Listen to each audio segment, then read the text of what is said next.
Hello and welcome back to the third episode of the Shark Source podcast. I'm your host, Danny Parsons, and I'm joined for the third time by Shaedon Shergill.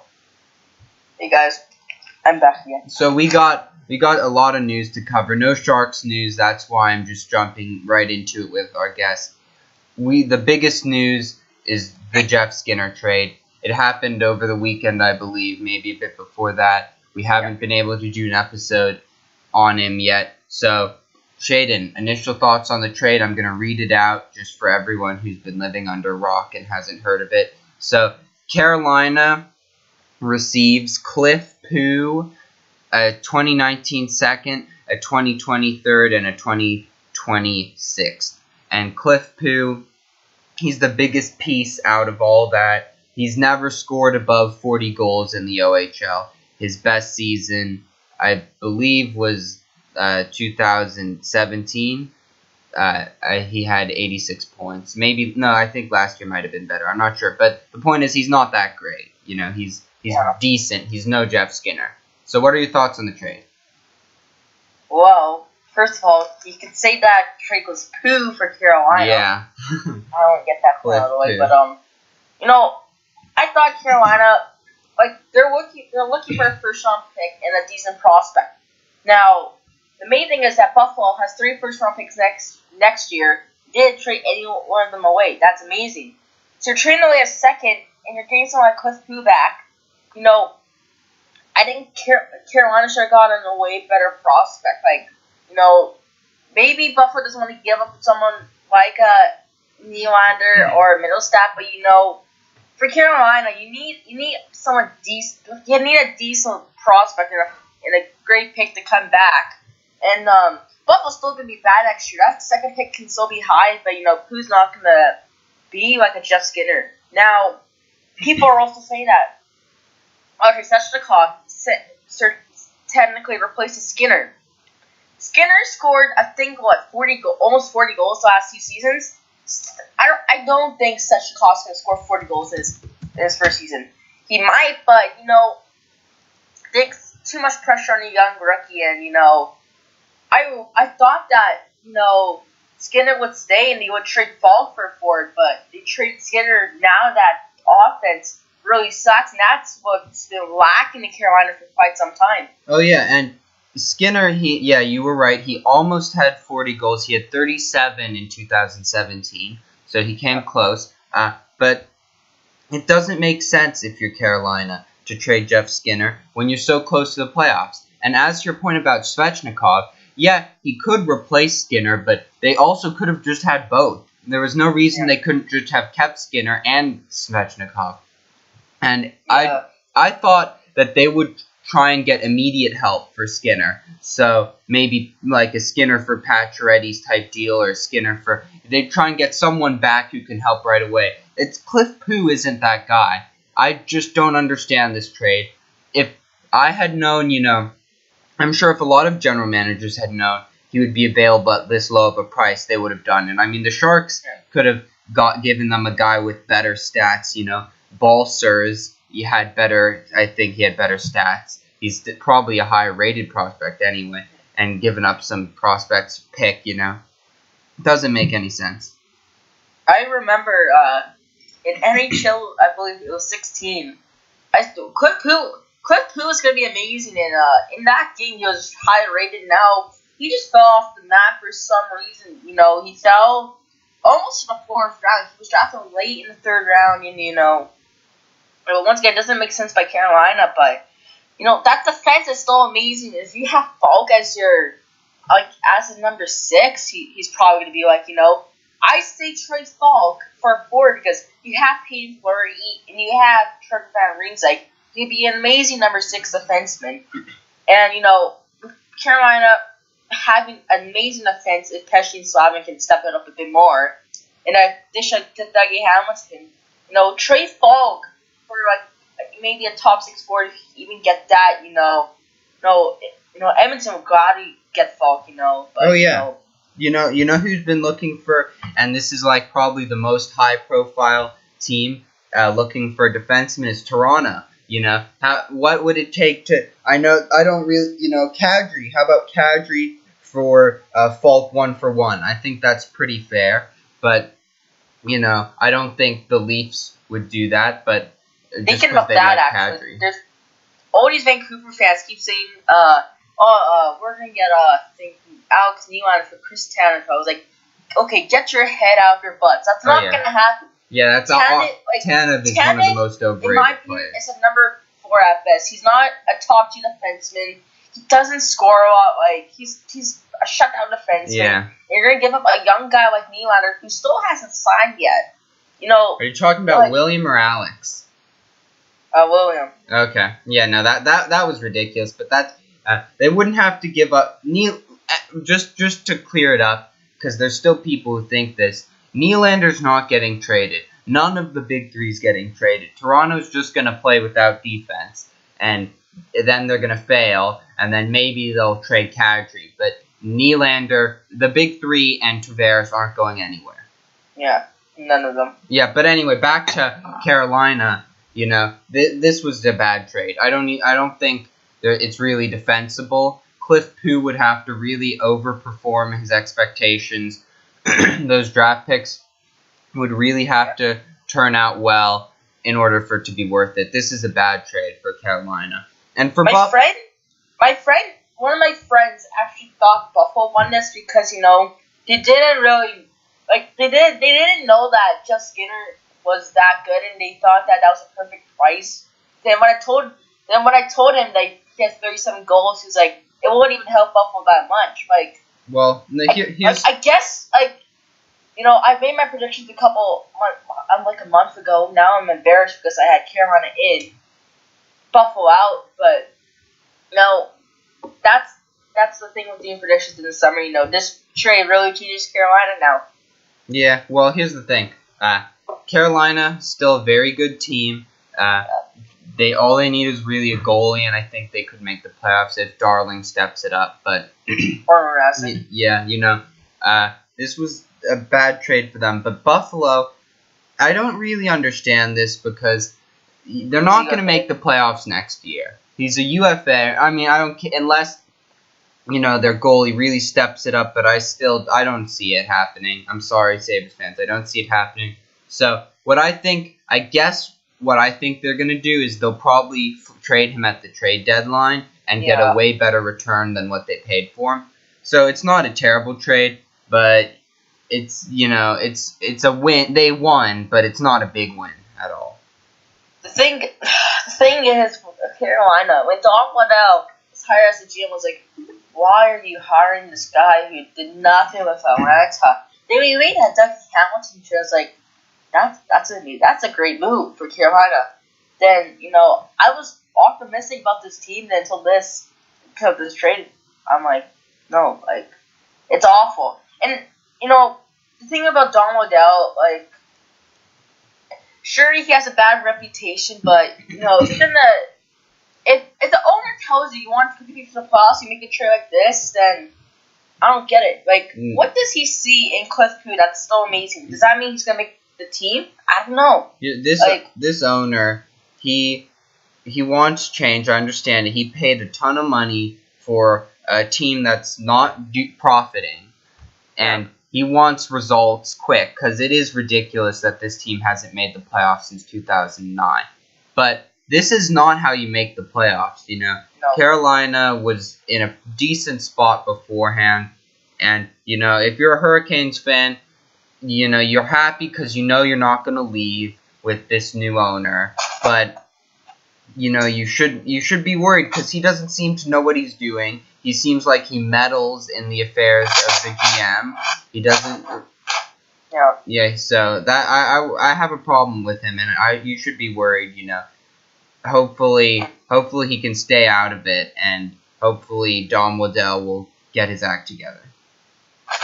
And another thing, there's so many other GMs that were out there, when the Kings fired Dean Lombardi out. Yeah. He's a good GM. Then Minnesota fired Chuck Fletcher. Yeah, Chuck Fletcher. There's amazing. There's amazing. Brian Burke. GM. Brian Burke. Oh man, Brian Burke. Well, he's funny, but yeah, I mean, there even that guy from Hockey Central at noon used to be a GM. He could. Yeah. I don't even remember his name, but he could be. He was. They thought he might be a candidate, but I just don't understand. I don't know. I don't. This trade was a loss for the Hurricanes, and it could be a win for the Sabres depending on what return they get for Skinner, or if they somehow make the playoffs. Mhm. All right, and so we're gonna move past Skinner now. I think there's not too much more that can be said. It's hard to justify for the Hurricanes and the Sabres. We pretty much know why they did it. So we're gonna move on to some contracts, some re-signings, and that stuff. So we're gonna start with Mark Stone. Mark Stone signed a 1-year deal, $7,350,000, and the arbitrator gave him that. So they went pretty much in between his request and the Senators' request. So what are your thoughts on this contract? Like we had a bit of this talk before we started recording them. Like you said, it might be a good idea for a 1-year deal because he is a UFA. You probably want to see where the team goes. Now, I back in around February when we were not February, like around December when Ottawa asked every single player for their no trade clause to be waived. I had a feeling that they're going to keep Stone because he's one of the most underrated wingers in the NHL, and I know they really like him. They probably want to get him up long term. And for me, I thought he was going to get around $8 million, like around an 8-year deal. Now this 1-year deal tells me that he doesn't have faith in his team, in my opinion, because as a player, you only really sign up long term if you want to see the team, and you think the team's going to do well. And I do think Stone wants to go. I think Stone probably wants to go to free agency. It might be better for him to go to a team maybe like let's say like a Toronto They couldn't afford him, but anyone else. I mean, why would you have faith in the Senators? They go from 1 goal away from the Cup final to terrible, and they don't have their first-round pick next year, and Carlson's probably gone, Duchesne is probably gone, and Stone, because it's a 1-year contract, if they're smart, they'll get rid of him. And one thing could be interesting. Maybe they should trade him to Colorado and try and get their pick back. Because if you're Colorado, you don't give that up because it could easily be the number 1 overall pick. But and then Colorado has Jack Hughes and Nathan McKinnon. That would be deadly. But Ottawa, I don't understand this. Like I don't understand. Well, no, I understand it. It's an arbitrator, but I don't know how you messed up the negotiations with your only good player who's not going to leave, and now he is going to leave. So, it's like, it didn't make sense, but, in terms of money, I think that's a fair amount of money for him on a 1-year deal, but I hope he hits unrestricted free agency because I think the Sharks, should go after him if he does. He's a great player. Well, I think Edmonton could be interested in him because they desperately. Everyone would be interested in him. If he hits UFA. Yep, but I think that Matt Duchesne really, really screwed up this team. They paid so much to get him. Now it's just falling apart. Yeah. Maybe Matt Duchesne versus team. Who knows? And here's the thing. He didn't actually play too badly. The problem was they got him. When they got him, they still thought they were this great team who was 1 goal away. But here's the truth about that playoff run. They made it by 1 point. They were 1 point from missing the playoffs that year. They beat the Bruins, who weren't too good, and I think had injuries that year. And the Rangers, it was Lundqvist choked. Not really. The Sens played well. Lundqvist just couldn't stop the puck. And then Pittsburgh, they couldn't figure out who was their goalie. So, that playoff run, if you look at it that way, it was they were overachieving that year. I think this Sens team is closer to who they really are. Well, I also you have to think of the fact about when Craig Anderson took away that time from his wife having cancer, Anderson was just amazing in the playoffs, and it seems like every second year, like he has a bad year. Then the year after that, he's amazing. Then he sucks. Then he's amazing. Like it's a pattern. And does that mean Anderson's gonna do amazing here? I don't know. He's like 37 years old, and he has a 2-year contract. Like it's hard to see where this team, like, it's easy to see where this team's going to finish, but in the future, I don't know, because they gave up too much a prospect in Bowers is going to be amazing, and now their only two prospects at the forward are Kachuk, who might be going back to Boston. Then you have Colin White and Logan Brown. Like, it's not good for the Suns right now. Yeah, no. Mike Condon, I think he's actually a pretty good goalie. But, he seemed pretty good last year. But, I don't know. I just think that the Sens they're one of the worst managed teams in hockey. And they have, I think, one of the smallest fan bases in hockey. And like you said, the worst. Yeah, I mean, here's the thing. It's sort of unfair to call it the worst, because the ones who do drive an hour to the middle of nowhere to go watch the team, they're pretty big fans. But Ottawa was already half Canadians, half Leafs when the Sens came in. So really, they've only had one generation who grew up Sens fans. The rest had to adopt the team. So it'll take a while before it becomes a real Canadian market. Definitely, I agree with you there. All right. All right. So we'll move on after Mark Stone. So next one I want to talk about is Brady Skjei. Brady Skjei signed, if I can pull it up, he signed a 5-year contract worth $5.25 million per, and it was actually a 6-year contract, $5.25 per. 24 years old, defenseman for the Rangers. What are your thoughts on this contract? Well, I remember when I first heard of him in the 15-16 season. Everybody was going to say, everybody was saying this kid's going to be amazing. And in 16-17, he really took a step up, and it's just like this past season, it was kind of down year for him and for the Rangers, of course.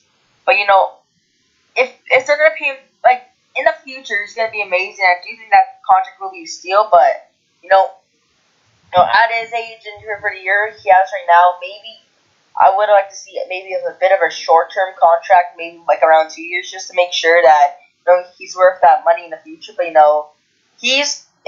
soon he's gonna be the face of that Rangers defense core. I think he's gonna be an amazing shutdown, point-producing defenseman. But right now, I think he's a bit overpaid. Yeah, well, here's the thing. I think he's overpaid because he is not an offensive defenseman, and that's fine.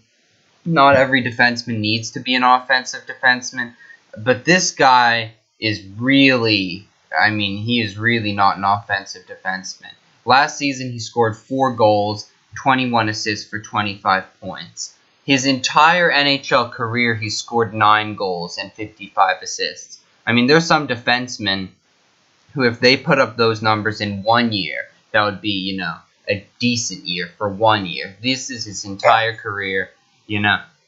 I don't think you pay that kind of money for someone who can't score on the back end.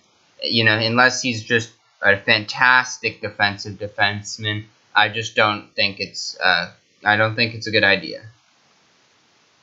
Yeah, I agree with you there. Like, once again, he doesn't put up the points, but I do think that his shutdown style play got him that amount of money. And once again, he's still young, he can still grow, and I do think he can probably grow his offensive game, not a lot, but once again, it is a bit overpaid because of the amount of points he has and his career. That any other defenseman would be a good year for them. And the Rangers, they're going to be an interesting team. I don't think they'll make the playoffs next year, but they're doing a New York style rebuild. So this is not a regular rebuild. New York does not put up with losing teams, and the Rangers are no exception. I think this team's going to be good again fast. If you look at their forwards on Cap Friendly, they're young. There aren't a lot of older, players on that team. And most of the players who are older aren't their best player. Zuccarello's 30. That's one of their oldest players who still really contributes. The only player who's really old and is a huge part of the team is Lundqvist. And he said he does not want to be traded. He wants to retire Ranger. I don't know why. If he wants to win a cup, he needs to get traded. The Rangers are not going to be good for a bit, and it'll be too late by the time he gets back. Yeah. All right, we're going to move on to our next signing. John Gibson signed an 8-year contract worth $6.4 million per year. Thoughts? Well, John Gibson is one of the best goalies in the league. Signing that 8-year extension is just amazing for the Ducks. Now, the average annual value is 6.4. Yes.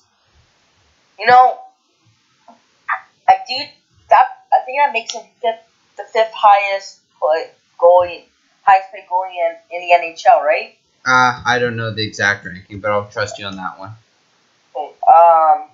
But he's just gonna keep getting better and better. It's an honor. It's a steal for the Ducks.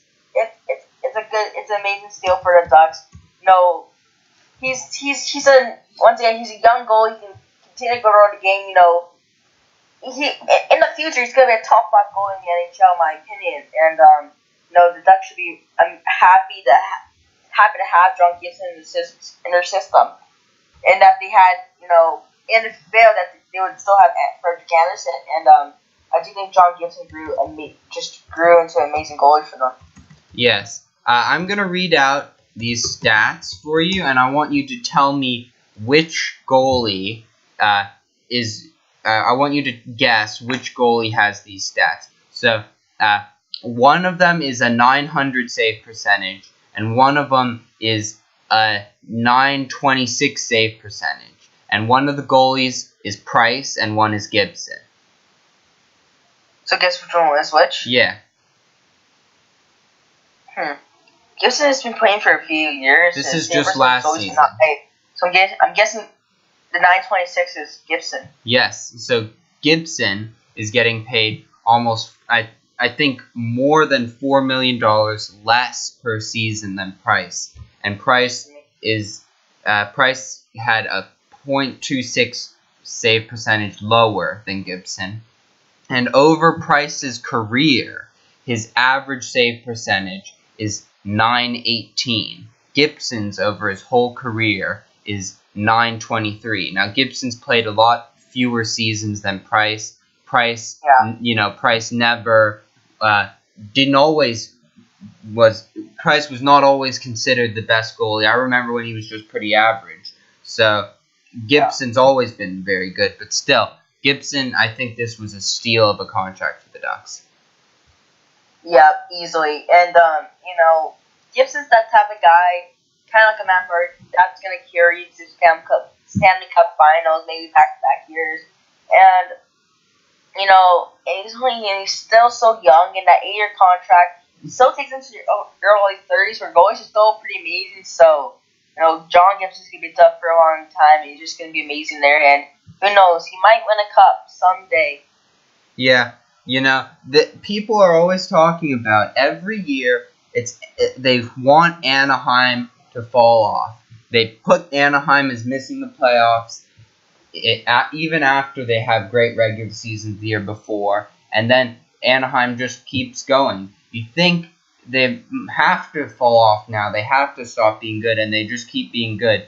And Anaheim right now, I don't know. The Pacific Division is very tough, but I wouldn't be surprised if Anaheim makes the playoffs again.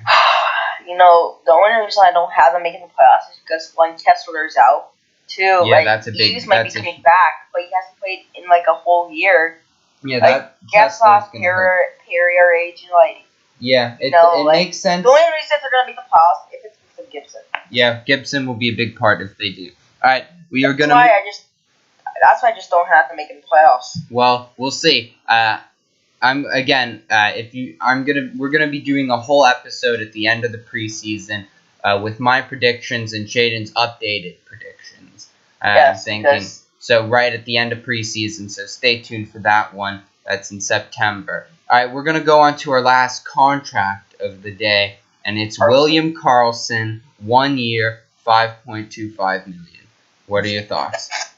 I like that because back in I think it was episode 1. I can't remember when we were talking about my hot take on the Knights. I really said that maybe Marchessault and Smith kind of like two experienced players kind of maybe help Karlsson in the slightest, even though he didn't get any playing time and stuff like that in Columbus. I like this 1 year deal because it's kind of like a no risk. It's a no risk contract because if he does amazing, he's going to get a long-term contract with a lot of money. Now, if he does a bit worse, then, you can sign for a bit less money on like a 4-year contract. That's why I like this contract for Vegas and Karlsson to show that he was really that player from last year. Yeah, here's the thing. I think this contract makes sense for both.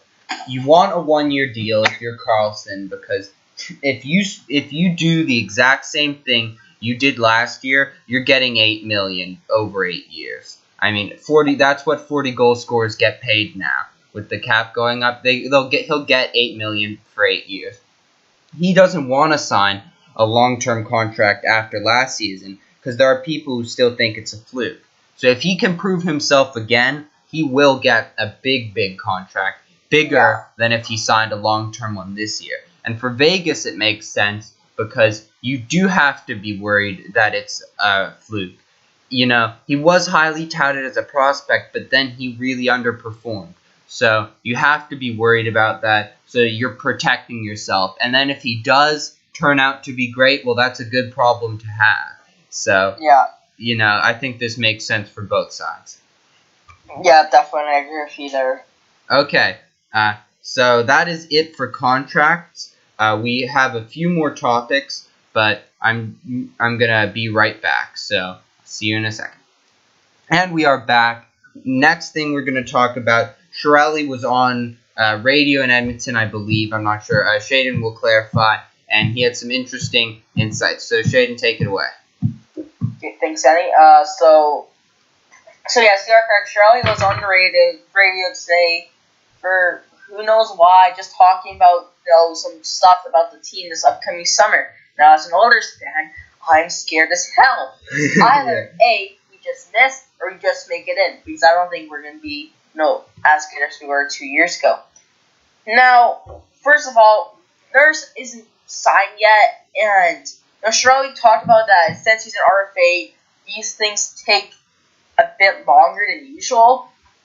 Well, I don't know really. Is it just because Chiarelli sucks at giving contracts, or is the player wanting too much money? Because, this thing happened last year too with Draisaitl, like going unsigned until mid-August, In my opinion, Chiarelli's probably the worst negotiator out of any other GM. Oh, and, for sure. Once again, he says it just takes a little longer back. I don't see why he isn't, Nurse should be signed right now because, he's around a $3 million player. And, it's kind of scary. I'm kind of scared because Chiarelli might overpay him like he did with Draisaitl.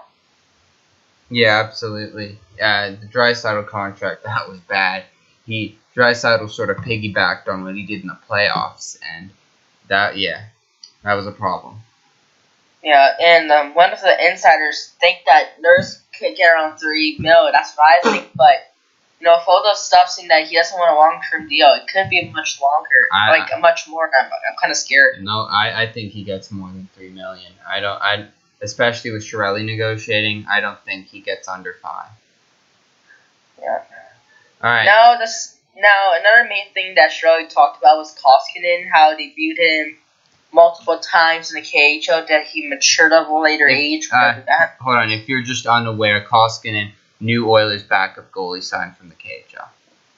And if you didn't know how much he's making $2.5 million for a guy who played 4 games in the NHL. That really sucked with the Islanders. Yeah. I think he will turn out well because the KHL is same. the second best league in the world. So if you do well there, you'll probably do pretty well in the NHL. But you definitely 2.5 is a lot for a backup. Yeah. Well, that's pretty much the going rate for most backups. I guess, yeah. Shirley said there's a lot of teams, that were pursuing him. That one team actually had him at an offer like around 3 years, which is absurd. But I think the reason why Koskinen chose Edmonton, and that's what Shirley said here, is because that and most of the goalies in Edmonton have one more year left and could go to free agency, like Talbot, who I don't know what's gonna happen to him this season. But I like Koskinen. I think he's gonna do well. But once again, too much money. But it is for a 1 year deal, which is not bad for Koskinen. Yeah, I think 1 year low risk, and if you have a backup, you can take pressure off Talbot. That's high reward. Now they're seeing that Koskinen could push out Talbot for contracts, like for a starting role, which I don't think so. You don't think? But the thing with Talbot is, he struggles. Ever since that 16-17 season, he has been struggling like crazy. Well, the thing about Talbot is, I just really think that last season was really an exception, not the rule. I really think he was so good in the playoffs against the Sharks in 2016-17. I really think he'll get his game back. Yeah. Now, I'm going to skip the third thing Shergill talked about because it's not really that important. Now, if you don't know that at the end of the preseason, Edmonton's going to play Dreisaitl's dad's team in Germany, then they're going to start their regular season in Sweden against New Jersey, which will count as a New Jersey home game. But, no, I do think that when we leave for Europe, we're going to have that final roster with us because you're not going to have, 5 person to send out some minors in Europe just to take a flight back. You're staying with the team in Europe, so before we leave for Europe, that's going to be our final roster without a doubt, Yeah.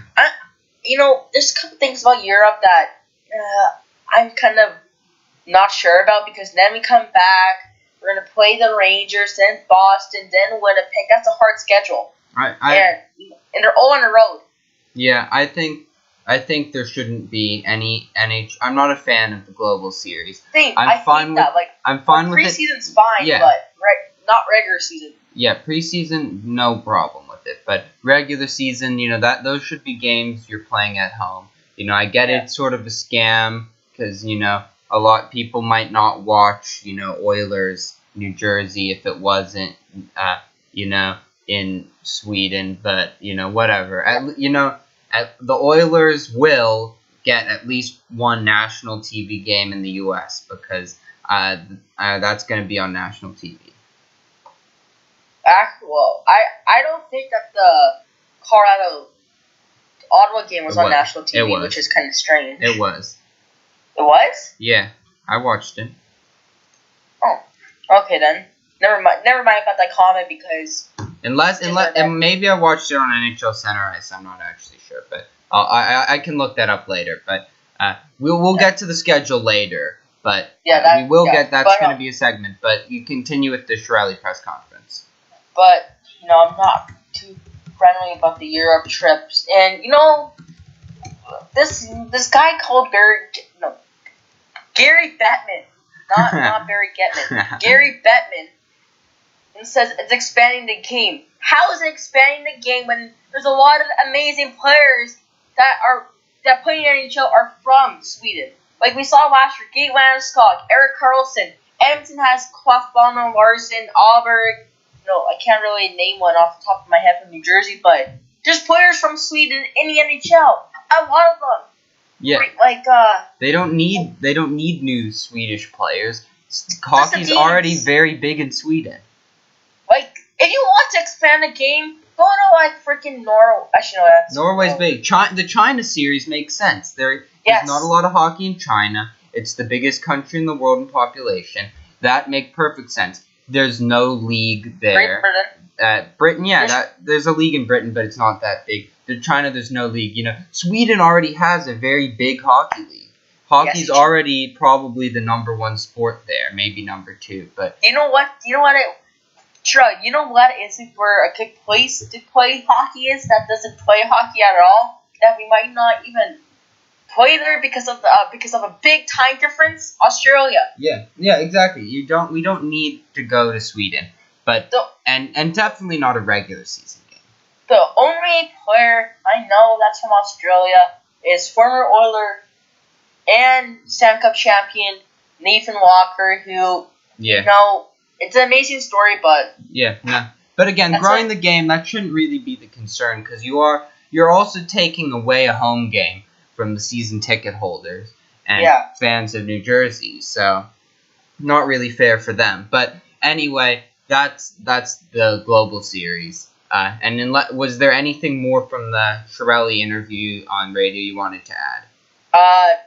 PTO kind of ish. All right. Well, who had that? And if you're not aware, PTO, professional tryout, something. So Chiarelli said that they talked to a number of players about a PTO, that they look at waivers as well. Now, the first thing coming to waivers that I think about is Mika Salomaki of Nashville. Yeah. I doubt he's going to make the team. And he said that, Chiarelli could add a 14 forward, and it's still up in the air. Now, one of our insiders thought, maybe bring up a Brad Marone or Maruti. To me, that, I don't want that to happen because I don't want to rush Maruti, who's going to be amazing, trust me. But, if we can pick up someone on waivers, like a Salomaki, or bring in someone on PTO, like Nick Shore, I said millions of times on my Instagram and on this podcast, I'd be happy with that. Emma Testu's still out there that we could bring back for Matt. Rick Nash, Cameron Ware can come back. There's so many options, but a PTO might be the way to go for Edmonton because I doubt that we can claim Mount Salomaki, and it could be someone like Buffalo that can claim it. But that's my thoughts. Yeah, and the thing about it is that hold on, I just totally lost my train of thought. So, the thing about Rick Nash is it doesn't seem like he's ever going to play again. I think he's had concussion issues. It doesn't make sense that he wouldn't have signed by now, and he said he wasn't sure if he was going to play. So this might be it for him, which would be sad because he is one of the greatest players to play, maybe not in NHL history, but definitely for Columbus. I mean, for a while he was their only star, and it's really sad that he never did win a Stanley Cup.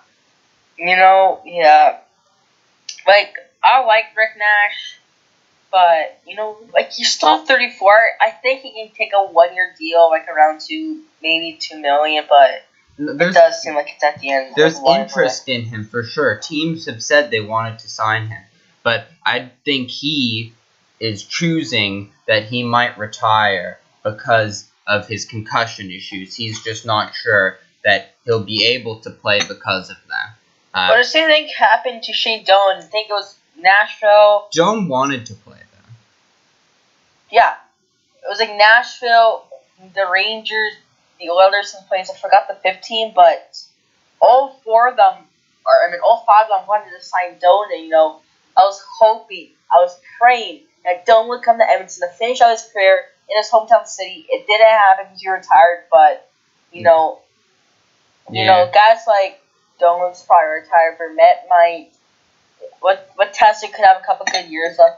Cameron is probably gone. Yeah, I would say the Oilers could use some depth additions. The thing is, at defense, there's still Lucas Spiza and guys like those are still unsigned. I'm like, how come no one picked them up yet? Yeah, well, it was a really slow summer until the Skinner trade. There wasn't much after free agent frenzy at the beginning. But I'm already I can't wait for the season to start. It's been too long already. Still a while to go. This season is just going to be crazy. Oh, I can't wait. It's going to be utter chaos. And that's a perfect transition into next season because we are going to be doing a little segment on the NBC schedule. Now, I'm not sure if the Canadian schedule's come out yet. That's more complicated.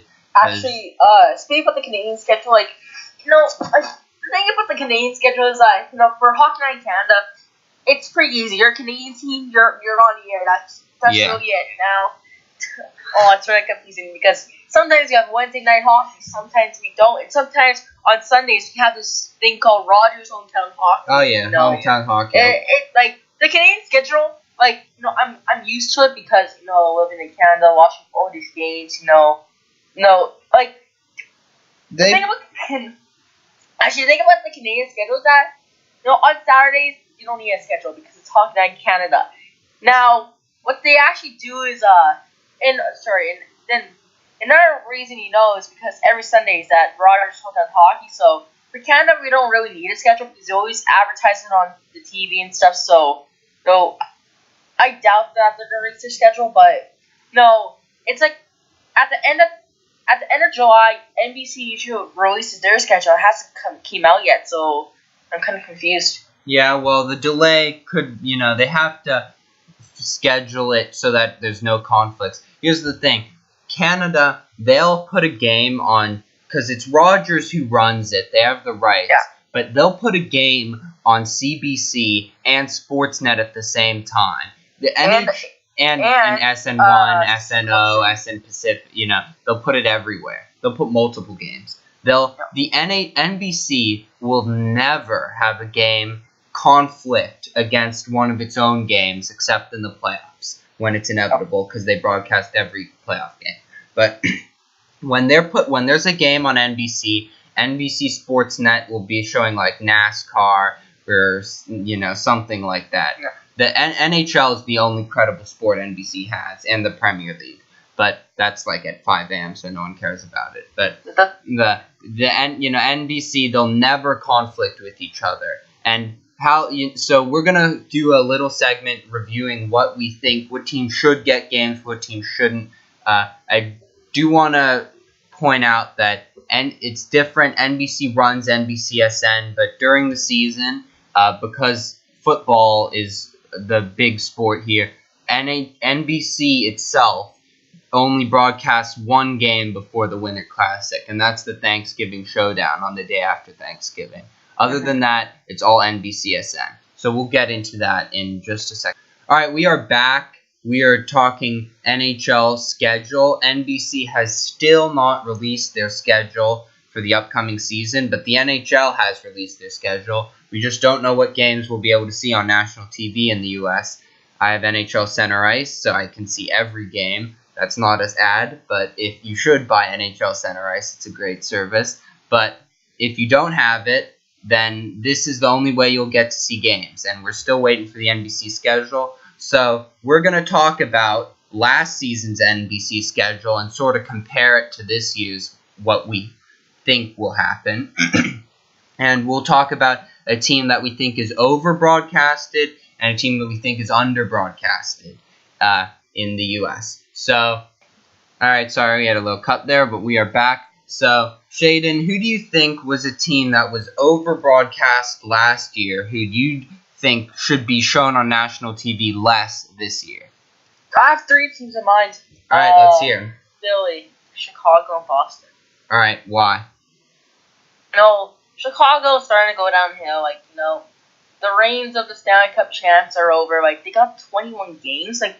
That's just absurd. And I think that should be cut down to maybe around 15 because showing Chicago 20 times, even though that in the past 3 seasons they missed the playoffs, got swept, and lost in 7 games.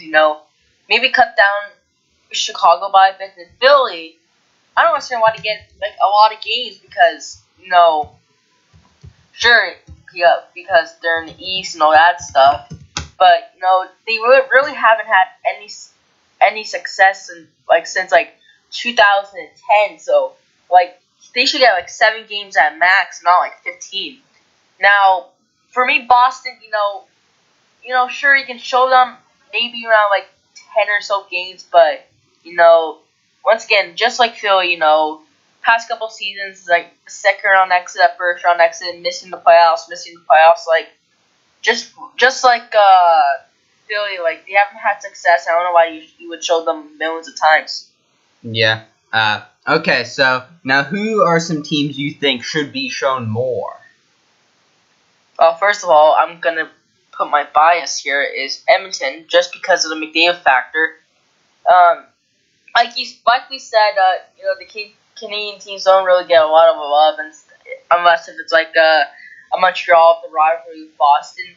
But I do think since McDavid is one of the best players in the game, you probably want to start showing them more. And if Edmonton actually goes deep into playoffs, they're gonna see a lot of national television success in the U.S. That goes up with the ratings, and I do think that Edmonton will probably increase their 3 games, not by a lot, maybe to 4 or 5ish, just because of McDavid. Yep. And any other teams you'd like to see you think should get increased coverage in the U.S.? I know no one's gonna agree with me here because there's a lot of reasons why, but I'm gonna say Arizona. Yeah, why? They had 1 game last year on it nationally. And that was against Vegas. That was just because NBC every U.S. team gets at least 1 game, and that was just sort of a throwaway. Arizona wasn't the attraction in that game. Yeah, because once again, they're an up-and-coming team. I've said this millions of times, so I won't get deep into it. But they're young, and if they make the playoffs, their ratings are gonna go up. Yep. Well. All right, and is that it? Just those 2? You think should get? Hold on, there's one more. I think the Leafs are gonna get a bit more games just because of the Austin Matthews factor. But if there's one more team I would like to see get a bit more games is Florida. Yeah. Florida, I think, deserves a bit more games. The main teams on this NHL broadcast are the Sharks, Penguins, Flyers, and the Hawks. So, the Sharks took a decrease last season from the one before, but I do think they'll get a lot.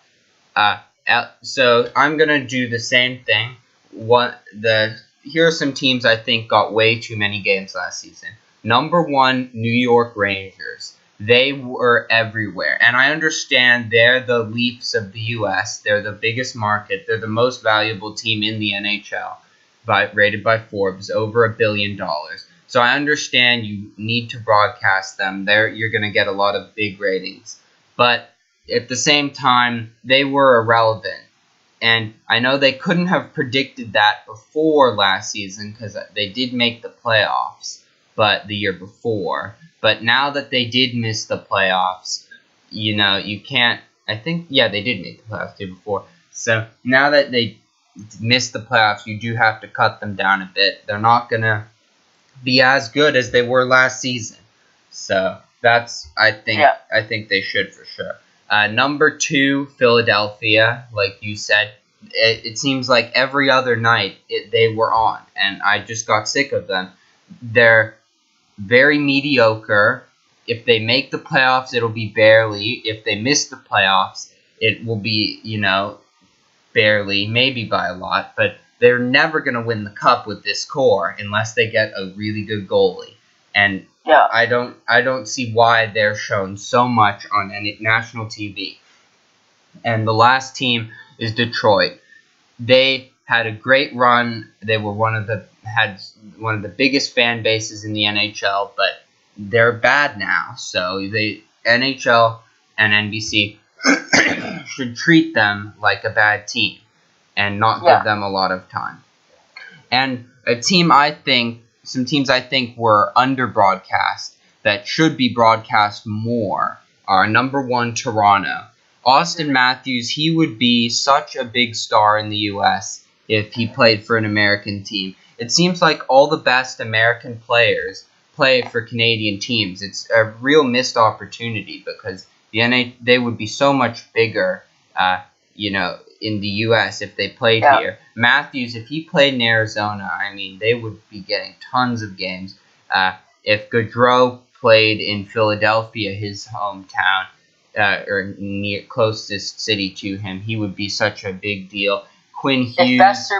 I was so disappointed when Vancouver drafted Quinn Hughes because I really wanted him to play in a U.S. market because he's from the U.S. and he would, yeah, like you're saying, Besser. And if Besser played like in Minnesota, you probably see Minnesota like almost every night. Oh, he'd be Miniflota with that hair, he would be so big there.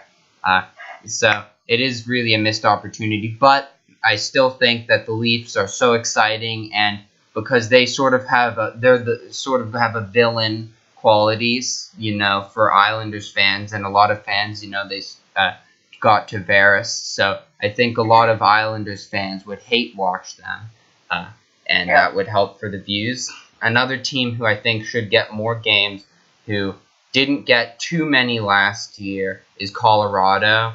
Now, I understand. They had one.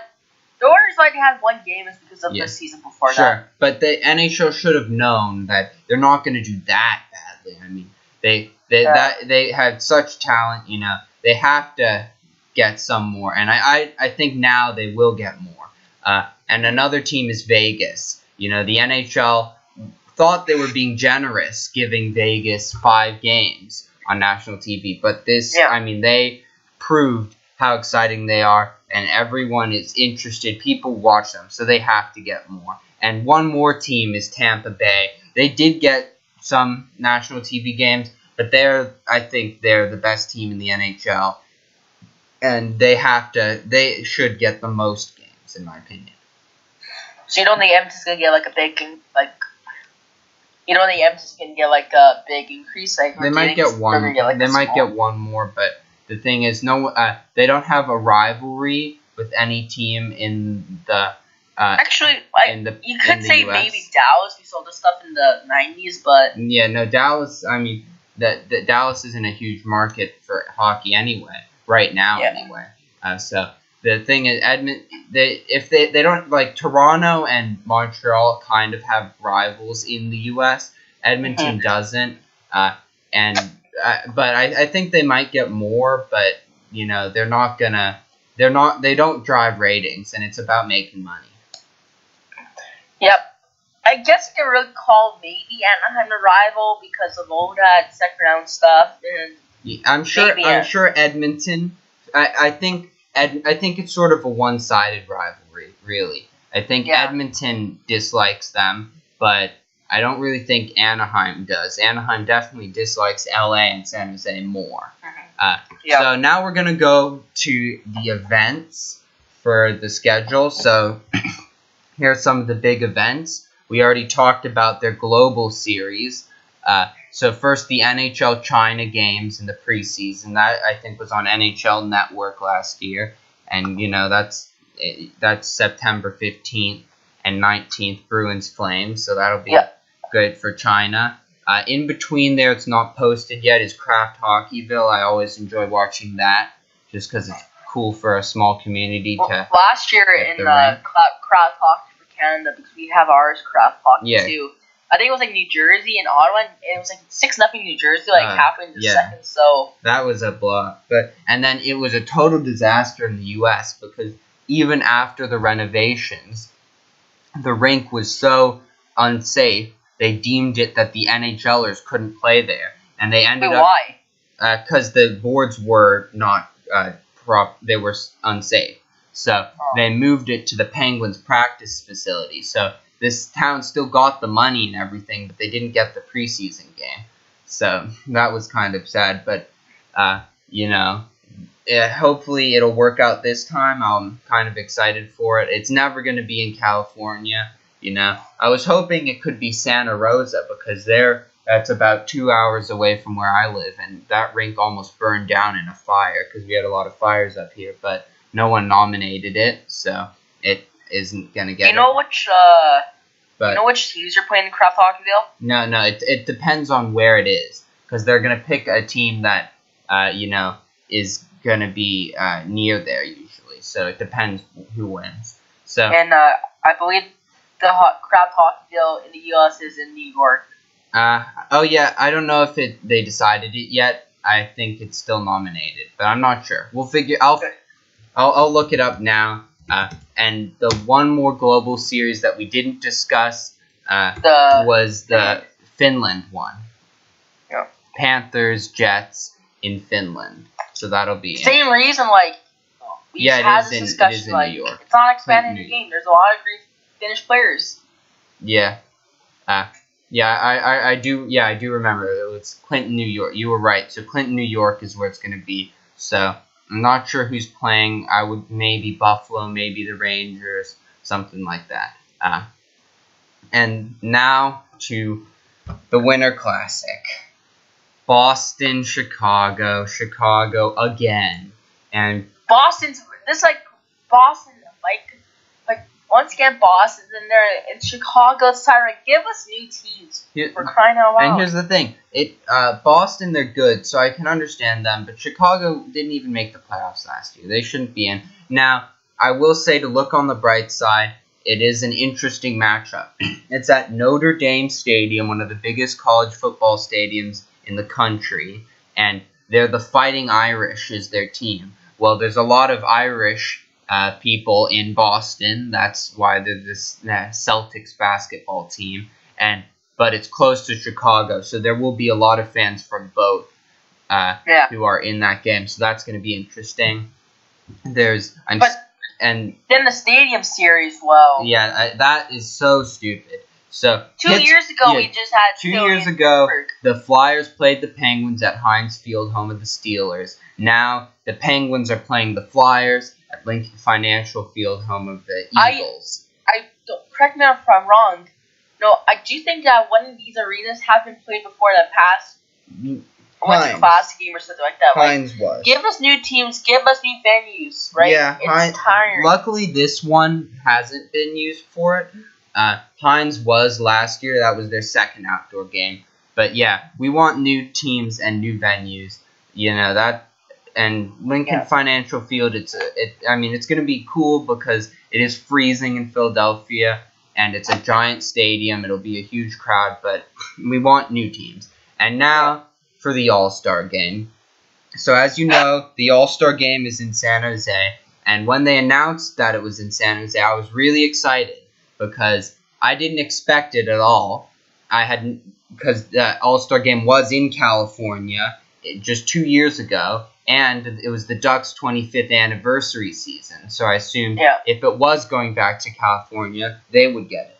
But when they announced it was in San Jose, I was really excited because I was like, oh my god, I'm going to get to go to an All-Star game. You know, it's like a once-in-a-lifetime chance. And even though the All-Star game doesn't mean anything, it would still be cool to go. I'm looking at the ticket prices for this game. Upper goal, $179. Upper level, $205. Lower level, $315. Club, $375. Glass, $650. Now, I've sat in every section pretty much of SAP Center because I've been to just countless Sharks and Barracuda games there. First of all, it doesn't make sense that they're charging more for glass than for club because the problem with sitting at glass is you actually have obstructed views. So I would rather sit in club than glass any day. And the club level, by the way, if you didn't know, that's not even a box. The club level is just, you have access to this club level where you can't even see the ice. So I don't know why. Actually, in Edmonton, it's different for each arena. Seats. I do have a club level C where I'm right near the penalty boxes, and the club areas are kind of like another section of the arena where you're down. Well, in Rochester, downstairs, you get way better food, way better options, and I don't see why the club seats should be way more expensive than the glass seats. Well, glass, I think you do have access to the club in San Jose. I don't know about Rogers Center. Rogers Place. It's a lot newer than SAP Center. The club level sucks in SAP Center. The only benefit is a short bathroom line. That's it. The food there, I prefer it's just fancy food, really. It's not, you want to eat junky food at a hockey game. You want to eat, a popcorn and ice cream and pretzel. You don't want to eat, steak. It's for people who, are taking a business client out and are more interested in that. So, but anyway, the point is, the NHL All-Star Game is completely overpriced. For an exhibition game that means nothing, they shouldn't charge $179 for upper goal. Now, a lot of Canadians or Bruins fans or people from big markets say, well, I mean, especially Leafs fans, they might say $179 for upper goal. That sounds like a pretty good deal. But if you look at, I'm taking an example Sharks game, Sharks versus Islanders. This is on a Saturday night at 7:30 p.m. Upper goal is $45 for a ticket. So that's more than double that for the All-Star game. Yeah. Glass seats, the most expensive seats in the game, are they're $473 in that game. Damn. So the most expensive seats you can possibly buy are $473. Now, single game suite rental might be more than that, but I mean, the point is, the All-Star Game is totally overpriced. It shouldn't be so much more than just a regular game. I was planning on attending this game. Now I'm just going to save my money and go to a regular Sharks game instead. Are you going to go to, like, the All-Stars competition? No, because it's a package deal. You get a ticket for both. And the thing is, it was a problem anyway, because since I'm on 2 hockey teams and a roller hockey team, I was probably going to have a conflict with it anyway, so I probably wouldn't have been able to go. But it's just, it's annoying that it costs that much. Yeah. And it shouldn't, It's a once-in-a-lifetime chance, but I'm going to miss out on it. Now, speaking about the All-Star Game and the draft in 2019 is held in Vancouver, which I guess kind of makes sense because the Canucks are turning 50 next year. Yeah. And the World Juniors World Juniors are in Vancouver as well. Now, the only reason I brought that up is, like you said, maybe Anaheim or Florida should have gotten the All-Star Game. Now, Florida got, the Global Series, so it kind of made sense if, Anaheim got the All-Star Game, which is, it doesn't really make sense that San Jose really got it. The reason is because it is different, Southern California to Northern. A lot of people who are out-of-towners and don't know anything about geography just assume that San Jose is the same as that. No, it's a lot closer to San Francisco. It's 6 hours away from LA. I've driven it. It sucks, the drive. So that's like halfway between Edmonton and Calgary, which takes like 3 hours. Yeah, exactly. It's a huge distance. People who went to the All-Star Game in LA probably, there's probably a lot of Ducks fans who went. So they already had an All-Star Game, even though it wasn't in their building. It was in their area, so that's why. But, I know St. Louis will probably get next year because they're renovating their arena, and the NHL loves that. I kind of disagree with you there because where downtown Edmonton is, where the arena is, like, Bettman said a couple years ago that they would love to have a draft and All-Star Game. They will have one. They want to have, like, a whole downtown finish. What he means by that is because... Ice District, yeah. Because there's that downtown is just going to shape the city of Edmonton. And that is planned to be done by the end of 2020. So I could see an All-Star Game, at Edmonton by 2021, maybe even a draft soon. But yeah, it's possible, but he pretty much guaranteed it for St. Louis. But again, we're speculating. There's no way to know. But, there will be one in Edmonton, and I'm sure it's going to be even more expensive there than in San Jose. Yeah. Actually, there's one more thing. There's like a pattern for both the All-Star Game and a draft because in 2015, in 2015, right, when it was Florida, right? Yeah. That's a Pacific. Atlantic. That's a Pacific. Sorry. Atlantic. I don't know what's going on in my head. That's an Atlantic podcast. Yeah. Like Buffalo is an Atlantic Division team that held it in 2016. 2017-18 was the Hawks and Stars. They're both Atlantic.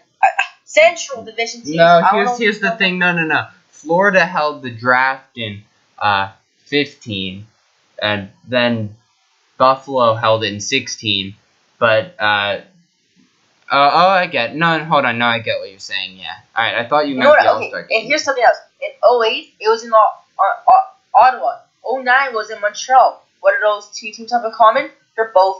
They were Northeast at the time. Yeah. In 2010, it was in LA. In 2011, it was in Minnesota. now you might be seeing the non-Pacific. This was before when the divisional realignment came in, so they're both in the same division. No, they weren't. They weren't. The Minnesota was in Northwest Division, and they were in. LA was in the Pacific. Oh. But almost though. But yeah, no, I know what you. Yeah, I know what you mean. It seems like there's a pattern there. And so maybe I think the draft could be in Edmonton next season. I don't know. Maybe. Who knows? So I'm just gonna go off here one more time. In 2015 when the All-Star game was in Columbus, it was in they're in the Metro. Then 2016 Nashville Central, 2017 LA Pacific, then 2018 was in Tampa. That's the Atlantic. So it's like, does that mean the Pacific Division might not have their All-Star game in the next 4 years? So it'll be a while, but I think Vegas will probably get an All-Star game because that's a huge tourist destination. So I wouldn't. The thing about that, like, if there is a pattern, like you said, Vegas should really get one now. If there is a pattern, I don't really like that. Just choose some teams that are relevant now. Like, maybe after San Jose, give one to Toronto. Like to increase the fan base in Arizona. Put one in Arizona. You put one in Florida, you should do one in Arizona. Put, like, you already have one in Dallas. Like, put one in maybe Winnipeg, where there's a main campus. Like, don't do this weird, stupid pattern. Like, like, choose some teams and make it interesting. Yeah, I think they should. I think more importantly, they gotta reduce the price because you're not gonna expand your fan base if you're charging this much. It's really gonna be. I'm sure San Jose. It's gonna be mostly tourists and season ticket holders because I know season ticket holders get discounts, but it's mostly gonna be tourists because it is warm weather here. But there's not, and locals no one who's gonna pay that much when you could just go to a regular Sharks game. So for cheaper. So that's my thoughts on the All-Star game. We're gonna go. I'm bringing it back because I remember you mentioned Vancouver's 50th season. They're getting World Juniors and the draft. They're also getting a new alternate jersey. Not this season, the next season, which will be their 50th. Which is kind of weird. Why they're holding the vote now? Well, I don't know. It doesn't make sense. I remember Tampa did like a vote. Not really a vote, but more of like an idea submission thing last season. So I'm not sure if they're keeping that in. But I'm going to put an image of those jerseys on screen at, I'm just going to check the timestamp, 1:07:35, all right, 7:35, and I'll put the image of the jerseys on the screen. So, which jersey do you think they should bring back? I sent them to Shaedon, so he's looking at them, I'm looking at them. We got the Flying V, the Flying Skate, and the Orca. Which do you think they should bring back? I love all these jerseys, but no, they brought back the Flying Skate a couple years ago for that one game against Toronto. Like, for me, if you want to bring back the original Orca, you have to do the Sedins because, the Sedins always wore those jerseys. So, in my opinion, I want to see the Flying V. Yeah. Here, go ahead. It looks so unique. It doesn't look like your typical NHL jersey. Like, it looks, it just stands out to me for some reason. Yeah, no, I agree. The Orca, the original Orca, I don't think red and blue go together. I don't think that the way they did it was very good. I think the original Orca jersey looks pretty ugly. I think they all look really ugly. I think red and orange or whatever, gold, they don't go well together. I agree. I think they should bring back the V just because it would look crazy on a jersey. I'm not sure if that would be cloth or a logo. That might not have a logo stitched on if they color the jersey that, or that would be the biggest logo in the league. It would just be weird. That's why I'd like it back. But I really think that my favorite alternate one they had was the V, just the V that was in their colors now. One thing I would be interested in seeing them bring it back is the Flying Skate, but in their blue and green colors now. That would be interesting. Yeah, they had that other alternate jersey where it was just their same jersey, but they would replace the the logo or something else, I hate that jersey. It just doesn't look good. All It right. looks so similar to their normal jersey. So Yeah, I mean, I thought that was better than the most of these ones, especially the original Orca. But we'll see how it works. We'll let you know what they choose when they do decide. I don't know when they're announcing it. I hope they announce it soon. Yeah. And that's that for the podcast. I hope you guys enjoyed. We're gonna be back. Wait, I think there's one more thing. One more. All right, let's hear it. We have to say rest in peace to Stan Blackhawks Mikita. legend. Yeah. Stan Stan Mikita. Yeah. Died at 78 years old. Yep. So not much you can say about it except it's just sad that he died. He was a great player for the Hawks, and hopefully he was an inspiration to a lot of young players. Speaking about the Hawks and the Ducks, if you didn't know that Greg Goldberg, the actor for Greg Goldberg, the Mighty Ducks, just got arrested for a DUI. Yeah. And I just sent Danny a funny meme, so if he wants to show it on the screen, he can. It says post is unavailable, but I saw one. It's like it went from quack attack to crack attack. So some jokes being made at his expense, but in all seriousness, I do hope he is all right. Yes. And that is it for the podcast. We will be back whenever there's news. I'm not sure when there is. I also know at some point in August, I think Shaedon's going to be doing his own podcast, so I might be appearing on that. Maybe around I'm leaving from Vancouver around August 23rd, so maybe around then. Yep. So that is it for the show. Hope you guys enjoyed. Whenever there's some big news, we'll get another one going. But the Skinner trade was why we recorded this one. So I hope you enjoyed. Please remember to leave a like, subscribe, follow me on SoundCloud, follow Shaedon and I on Instagram, and I will see you guys all later. Bye.